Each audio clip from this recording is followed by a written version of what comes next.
حضرت حسن بصری رضی اللہ تعالی عنہ رو رہے تھے اور کسی نے پوچھا کہ آپ رو کیوں رہے ہیں؟ فرمایا کہ مجھے اللہ کی بے نیازی سے ڈر لگتا ہے، وہ اگر جہنم میں ڈال دے تو اسے کون پوچھنے والا ہے۔ اللہ اکبر۔ تو نیکی کرنے کے باوجود بھی ڈرتا رہے اور اس کی رحمتوں کے لیے ملتجی رہے کہ مالک تیری رحمت سے ہی کرم نوازی ہوگی اور میں راہی جنت ہوں گا۔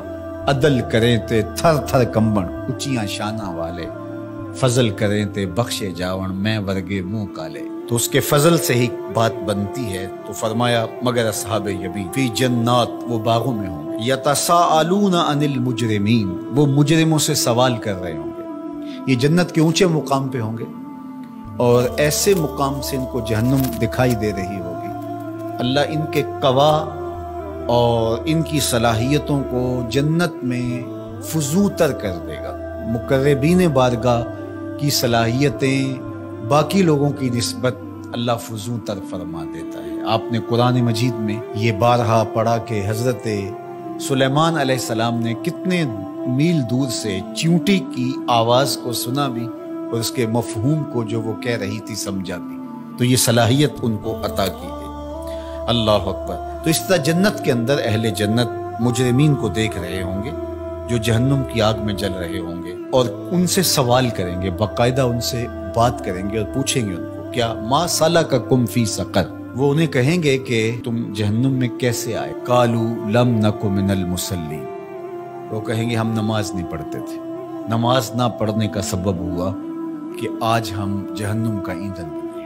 وَلَمْ نَكُ نُطْعِمُ الْمِسْكِينَ، اور ہم مسکینوں کو کھانا نہیں کھلایا کرتے تھے۔ عبادات یہ اللہ کا حق ہے جو بندے کے اوپر لازم ہے، اور ہم نمازوں کی کثرت اور دیگر اعمال خیر کی بجا آوری سے اپنے معاشرے کے دکھی، لاچار اور مجبور لوگوں سے اپنی نظریں نہیں ہٹا سکتے کہ ہم تو میاں پنج گانہ نماز پڑھتے ہیں، کسی کو دکھ نہیں دیتے، اذیت نہیں پہنچاتے، تکلیف نہیں پہنچاتے، کافی ہمارے لیے۔ تو وہ کہیں گے ہم نماز نہیں پڑھتے تھے اور مسکینوں کو کھانا نہیں کھلاتے تھے۔ چلو یہ تو نماز بھی نہیں پڑھتے تھے، یہ ان کا ایک جرم، اور دوسرا جرم کہ وہ مسکینوں کو کھانا نہیں کھلاتے تھے اور جہنم کی آگ میں جل رہے ہیں۔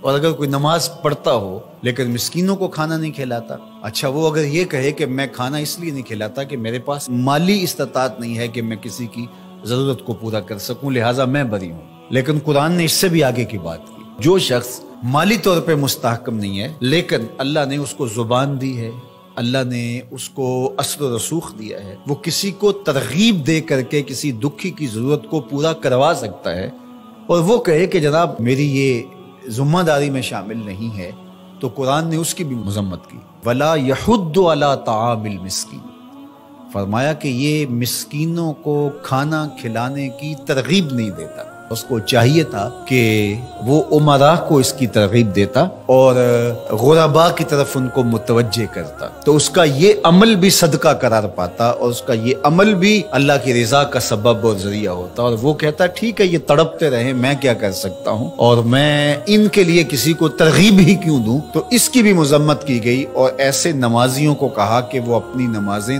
دکھاوے کی نمازیں پڑھ رہے ہیں، انہیں نماز کے فلسفے سے ہی آگہی نہیں آئی۔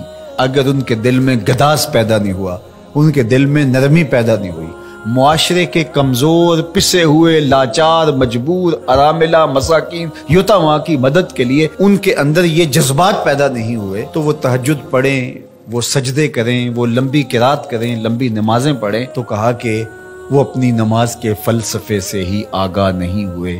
نماز کا عملی نتیجہ یہ تھا کہ وہ ضرورت مندوں کی ضرورت کو پورا کرتے، ان کے پاس اگر مالی استطاعت ہے تو اللہ کے دیے ہوئے اس مال سے، اور اگر وہ مالی استطاعت نہیں رکھتے تو اللہ نے ان کو جو دیگر صلاحیتیں بخشی ہیں ان سے وہ تحریص دلاتے، ان سے وہ ترغیب دیتے، اور ان کے کہنے سے کسی دکھی، لاچار، مجبور کی ضرورت پوری ہو جاتی۔